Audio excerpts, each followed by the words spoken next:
I wanted to check in with you guys on Giorgia Meloni, the leader of Italy. She has now done 100 days in office, and you'll be aware of two things. Number one, when someone's done 100 days, usually the mainstream want to check in. First 100 days of Trump, first 100 days of Biden, and they're either pro or anti, depending on their politics and their skewed presentation of stuff. You may also remember that the mainstream told us that Meloni was going to be a disaster for Italy, that the first female leader of Italy was so far right you couldn't even see her, that she was somehow the Satan spawn of Hitler and Mussolini, and this was it, the fascists were taking over Italy. And do look up those articles for all of those outlets that were calling her a fascist so far right. She was off the spectrum. Because 100 days in, you'll notice that things have gone very, very quiet. You'll notice that none of the people who were telling us that the fascists were in power in Italy are speaking about her 100 days in office. And there's a reason for that, is that she's been absolutely successful, if not the most successful European leader, although arguably there isn't much challenge for that. So just to give you a little summary of some of the things that she's achieved in her 100 days in office that no one else is talking about because it's inconvenient, because they lied to you about what she would be like. She has risen in popularity, and that's quite an unusual thing in the first 100 days in office. She's now polling at around 30%, which in Italy is really, really good news. She has arrested the godfather of all godfathers. The head of the mafia that runs Sicily and large parts of Italy has been arrested. That was never achieved before under anyone else's leadership. The left would have had you believe that she was going to go out and gun down the illegal or the migrant ferry boats provided by charities like Save the Children. But she's done nothing of the sort. She's just made it more difficult for illegals to land and have their asylum claims processed. She has not gone out and done something that she was supposed to be going to do. She has made a huge offshore gas deal, and no one is talking about this.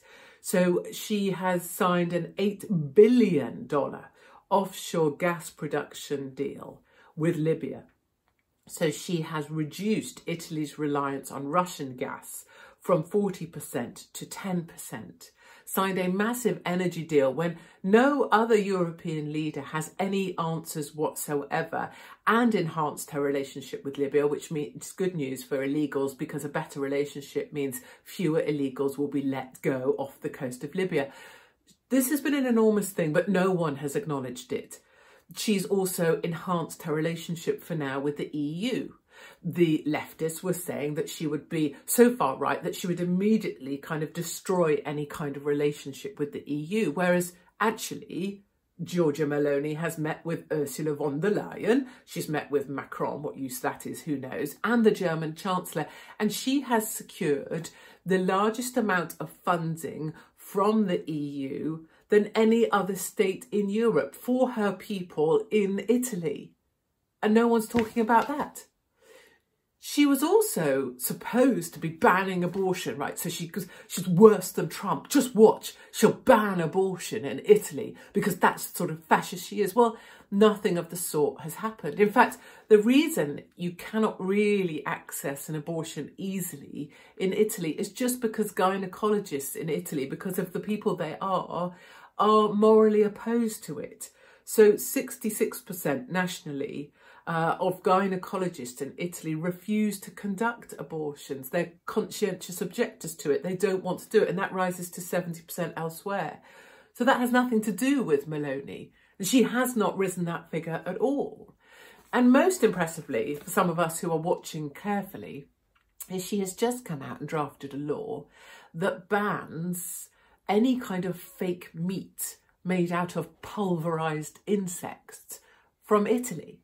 So if you're going to start using pulverised insect flour and other laboratory grown stuff and call that meat, she's not going to allow that in Italy, because she said that part of the culture and heritage of the nation is their food and drink, and she's not going to have that polluted by stuff that's grown in a laboratory. And even better, the tall ship, the most beautiful tall ship in the world, she's going to set that sail for 2 years promoting Italy to other countries. Their food, their drink, their culture, their traditions. Like in the days of the Renaissance, people actually promoting their country on something fabulous, celebrating the nationality of Italy, celebrating being splendid. And that's why the mainstream media has gone so silent. And that's why Giorgia Meloni is probably one of the most successful leaders in Europe, if not in the world, right now.